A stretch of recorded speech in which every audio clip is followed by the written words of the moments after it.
Pernah nggak sih kalian merasa MU zaman dulu selalu menang di menit-menit akhir? Gol dramatis di detik-detik terakhir yang bikin lawan frustrasi. Nah, itulah yang disebut Fergie time. Tapi, beneran nggak sih ini cuma kebetulan? Atau ada sesuatu yang lebih dalam? Mari kita bahas di kisah kasih sepak bola. Jangan lupa subscribe, follow, dan komen pendapat kalian. Apa itu Fergie time?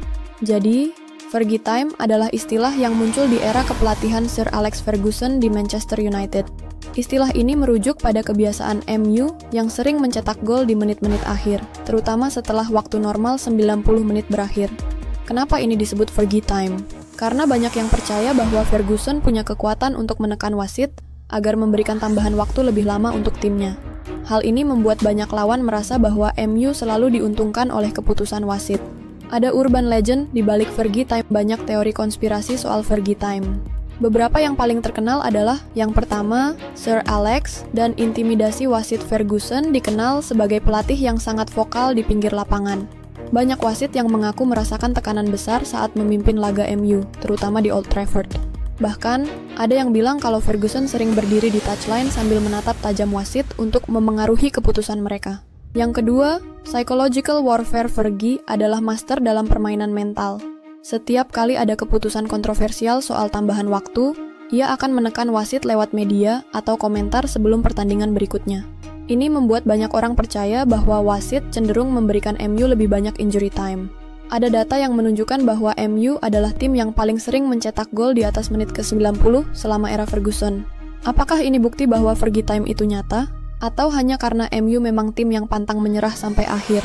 Apakah ini kebiasaan atau ada maksud terselubung?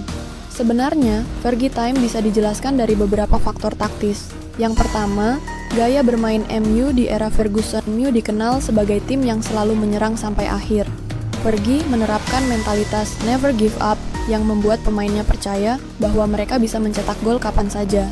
Yang kedua, kedalaman skuad. MU punya pemain cadangan berkualitas yang bisa mengubah jalannya pertandingan, terutama di babak kedua.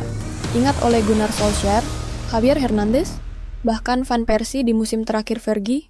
Yang ketiga, efek mental lawan. Banyak tim lawan yang mulai takut ketika pertandingan memasuki menit-menit akhir. Mereka sadar kalau MU punya sejarah comeback dramatis yang secara psikologis bisa membuat mereka kehilangan fokus. Ada beberapa momen legendaris Fergie time yang melegenda. Buat kalian yang masih ragu soal Fergie time, coba ingat momen-momen ini. MU tertinggal 0-1 sampai menit ke-90. Tapi, Teddy Sheringham dan Ole Gunnar Solskjaer mencetak 2 gol dalam 3 menit injury time. MU juara UCL dengan cara yang paling dramatis. MU menang 4-3 lewat gol Michael Owen di menit ke-96.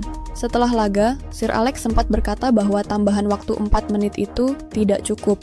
MU tertinggal 0-1 sampai menit 86, lalu Steve Bruce mencetak 2 gol di injury time yang akhirnya mengantar MU juara Liga Inggris musim itu.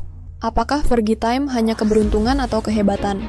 Pertanyaannya sekarang, apakah Fergie time itu karena keberuntungan? Atau ini bukti bahwa Ferguson memang jenius dalam membangun mental juara? Beberapa orang bilang ini cuma kebetulan dan mitos belaka. Tapi kalau kita lihat dari sisi taktik dan mentalitas, jelas ini adalah bagian dari strategi Ferguson. MU di bawah Sir Alex memang selalu bermain sampai peluit akhir, dan lawan-lawan mereka sering kehilangan fokus di menit-menit akhir. Inilah yang membuat MU sering menang secara dramatis. Tapi, bagaimana menurut kalian? Halo Sobat KKS, gimana menurut kalian? Apakah Fergie time itu cuma mitos? Atau memang ada tangan gaib di balik kesuksesan MU di menit-menit akhir? Apakah Ferguson benar-benar bisa menekan wasit? Tulis pendapat kalian di kolom komentar. Jangan lupa subscribe, follow, dan like video ini, supaya kita bisa terus membahas cerita-cerita unik dari dunia sepak bola.